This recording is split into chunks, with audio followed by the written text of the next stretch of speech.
വാടാ ഉണ്ണി, ഇവരെന്തെങ്കിലും കാണിക്കട്ടെ. ഇക്കാലത്ത് നല്ലത് ചെയ്യാൻ പോയാലേ ഇങ്ങനെയൊക്കെ കേൾക്കേണ്ടി വരും.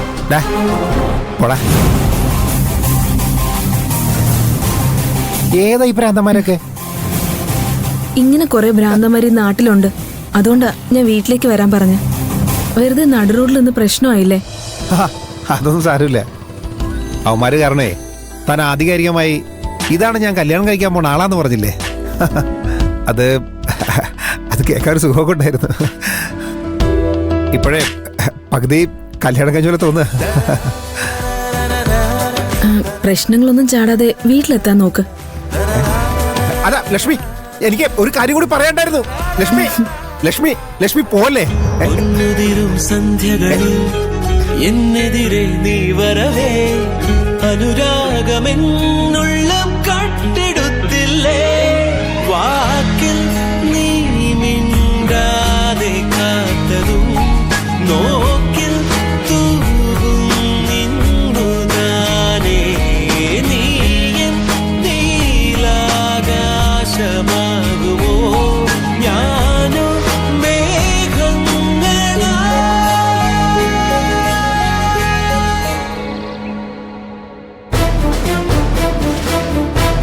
അമ്മയോടെല്ലാം തുറന്നു പറയുന്നത് നല്ലതെന്നാ എനിക്ക് തോന്നുന്നത്.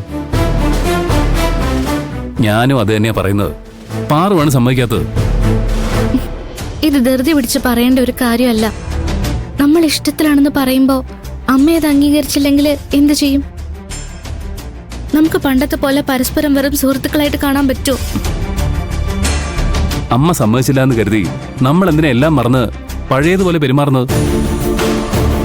കുറച്ചു നാളത്തെ പരിചയം കൊണ്ട് പ്രിയൻചേട്ടൻ എന്നെ വിട്ടുകൊടുക്കാൻ ബുദ്ധിമുട്ട് തോന്നുന്നുണ്ടല്ലേ?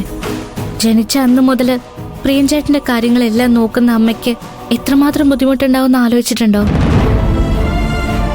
എല്ലാ അച്ഛനമ്മമാർക്കും മക്കളെക്കുറിച്ച് ചില പ്രതീക്ഷകളുണ്ടാവും. പെട്ടെന്നൊരു സുപ്രഭാതത്തില് അവരോട് നിങ്ങൾ പറയുന്ന ഒന്നും ചെയ്യാൻ പറ്റില്ല, എനിക്കിഷ്ടമുള്ള പെൺകുട്ടിയുടെ കൂടെ ജീവിക്കും എന്നൊക്കെ പറഞ്ഞാ അവർ തകർന്നു പോയില്ലേ? അമ്മ എതിർത്ത് നമ്മൾ കല്യാണം കഴിച്ചെന്ന് തന്നെ ഇരിക്കട്ടെ, ഞാൻ ആ വീട്ടിൽ തന്നെ അമ്മയുടെ മരുമകളായി കഴിയേണ്ടതല്ലേ? അമ്മയ്ക്ക് എന്നോട് ശത്രുതയുണ്ടെങ്കിൽ ആ വീട് നരകമായിട്ട് മാറും. അതുകൊണ്ടാ ഞാൻ ക്ഷമയോടെ കാര്യങ്ങൾ കൈകാര്യം ചെയ്യാൻ പറഞ്ഞത്. അത് മാത്രല്ല, അമ്മയ്ക്ക് എന്നോട് വല്ലാത്ത ദേഷ്യമുണ്ട്. അതിന് അവരെ കുറ്റം പറയാനും പറ്റില്ല. സാഹചര്യം അങ്ങനെയായിരുന്നു. എന്നോട് അമ്മയ്ക്കുള്ള ദേഷ്യം ഒറ്റയടിക്ക് കുറയണമെന്ന് പറയുന്നത് മണ്ടത്തരല്ലേ? അമ്മയ്ക്ക് എന്നെക്കുറിച്ചുള്ള അഭിപ്രായം മാറണം. അതിനു മുൻപ് എന്നെ ഇഷ്ടമാണെന്ന് പറഞ്ഞ് പ്രിയഞ്ചേട്ട് സംസാരിക്കാൻ ചെന്നാ അമ്മയ്ക്ക് എന്നോടുള്ള ദേഷ്യം കൂടുകയുള്ളൂ. അങ്ങനെ അമ്മയുടെ അഭിപ്രായം മാറുന്നവരെ കാത്തിരിക്കാനുള്ള സമയമുണ്ടോ? ഇവന്റെ അമ്മ മാത്രമായിരുന്നു പ്രശ്നമെങ്കിൽ കുഴപ്പമില്ലായിരുന്നു. ഇപ്പൊ ഇവന്റെ അമ്മാവനും മുറപ്പെണ്ണും എല്ലാവരും പ്രശ്നമായി വന്ന് വീണില്ലേ? അവരെല്ലാവരും ഇവന്റെ കല്യാണം നടത്താനുള്ള ഉദ്ദേശത്തിലാണ്. ഇപ്പൊ സത്യം പറഞ്ഞില്ലെങ്കിൽ പിന്നെ എപ്പോ പറയാനാ? അങ്ങനെ ചോദിക്ക്. അതിന് അമ്മാവനോട് കാര്യങ്ങൾ സംസാരിച്ചാ പോരെ? അദ്ദേഹം കല്യാണത്തിൽ നിന്ന് പിന്മാറിയാൽ പ്രശ്നങ്ങളെല്ലാം ഒഴിഞ്ഞു പോയില്ലേ? അങ്ങനെ ഉറപ്പിക്കാൻ പറ്റുമോ? എങ്ങാനോ അദ്ദേഹം ദേഷ്യത്തിൽ എല്ലാ കാര്യങ്ങളും പ്രിയഞ്ചേട്ടന്റെ അമ്മയോട് പറഞ്ഞാലോ? പറയുന്നെങ്കിൽ പറയട്ടെ, അമ്മയോട് നമ്മളായിട്ട് പറയണ്ട, അത്രേ ഉള്ളൂ. എങ്ങനെയാണെങ്കിലും കല്യാണം നമുക്ക് തടയാൻ പറ്റുമല്ലോ. പിന്നെ സമയമെടുത്ത് അമ്മയുടെ മനസ്സ് മാറ്റാം. ഇവള് പറയുന്നതിൽ കാര്യമുണ്ടെന്നാ എനിക്കും തോന്നുന്നത്. ആ ശരിയാ, നമുക്കേ നിന്റെ അമ്മാവനോട് ഒന്ന് സംസാരിച്ചു നോക്കാം. നമ്മള് ഇത്ര ആളുകളില്ലേ, അദ്ദേഹത്തെ നിന്റെ പ്രണയത്തെ പറ്റി പറഞ്ഞ് മനസ്സിലാക്കിപ്പിക്കാൻ ശ്രമിക്കാം. അദ്ദേഹം നിന്നെയും കാത്ത് വിസിറ്റിംഗ് ഏരിയയിൽ ഇരിപ്പുണ്ടെന്ന് സെക്യൂരിറ്റി വന്ന് പറഞ്ഞായിരുന്നു. അമ്മാവനെന്റെ അവസ്ഥ എന്താണെന്ന് മനസ്സിലാക്കുമെന്ന് എനിക്കറിയില്ല. പക്ഷേ നീ ആഗ്രഹിച്ചതുപോലെ അമ്മാവനോട് കാര്യം പറഞ്ഞു നോക്കാം. പക്ഷേ അമ്മാവനോട് ഇതിനെപ്പറ്റി ആര് സംസാരിക്കും? കൃത്യസമയം നോക്കി ജയദേശ് നാട്ടിലേക്കും പോയി. ഇല്ലെങ്കിൽ ചേച്ചി അമ്മാവനോടൊരു മയത്തിൽ സംസാരിച്ച് കാര്യങ്ങൾ മനസ്സിലാക്കിപ്പിച്ചേനെ. കാര്യം ഞാൻ അവതരിപ്പിക്കാം. നിങ്ങൾ എല്ലാവരും വെറുതെ കൂടെ നിന്ന് തന്നാ മാത്രം മതി. ശരി, വാ. വാ.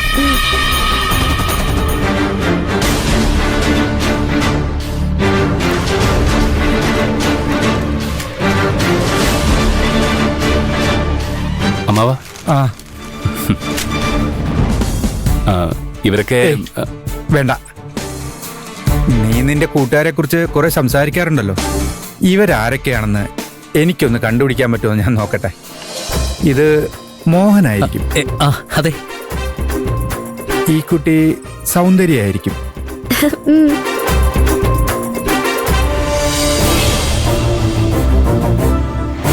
ഈ കുട്ടി ആരാണെന്ന് മനസ്സിലായില്ലല്ലോ. പുതിയതായി ജോലിക്ക് കയറുന്നതാണോ? അതെ, പേര് പാറൂന്ന. നല്ല ഐശ്വര്യമുള്ള കുട്ടി. ഉം. കണ്ടാൽ എന്റെ മോള് തുളസിയെ പോലെ തന്നെയുണ്ട്. അപ്പോ പാറുവിനെ മകളുടെ സ്ഥാനത്ത് തന്നെ സാർ കാണണം. കാരണം ഞങ്ങള് സാറിനെ കാണാൻ വന്നത് ഒരു പ്രധാനപ്പെട്ട കാര്യം പറയാനാ. അത് കേട്ടിട്ട് സാറിന് ഞങ്ങളോട് ദേഷ്യമൊന്നും തോന്നരുത്. അങ്ങനെ എന്താ പറയാനുള്ളത് മോനെ? അതെ സാറേ, പ്രിയന് മോഹന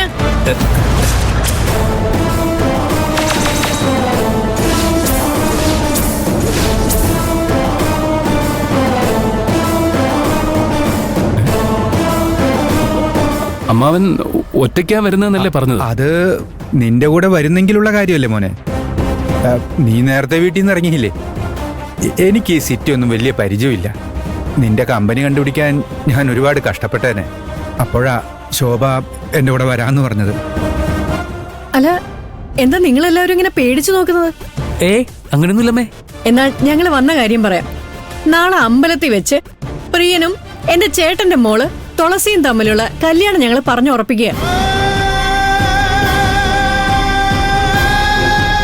നിങ്ങളെല്ലാവരും വരണമെന്നുള്ളത് കൊണ്ടാ ഞായറാഴ്ച ചടങ്ങ് വെച്ചത്. എല്ലാവരും വരണം.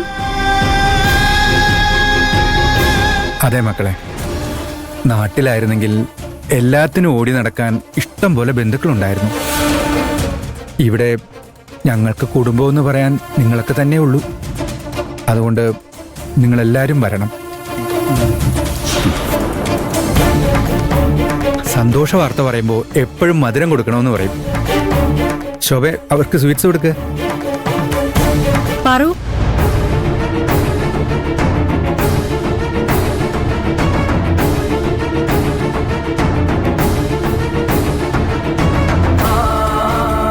നാളെ ചടങ്ങ് തുടങ്ങുന്നതിന് മുമ്പ് ആദ്യം തന്നെ നീ എത്തണം. നിനക്ക് വേണ്ടി ഞാൻ കാത്തിരിക്കും. സ്വീറ്റ്സ് എടുക്ക്. എടുക്ക് മോളെ.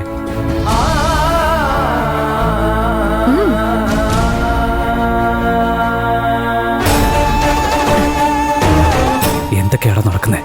ഇങ്ങനെ പോയാ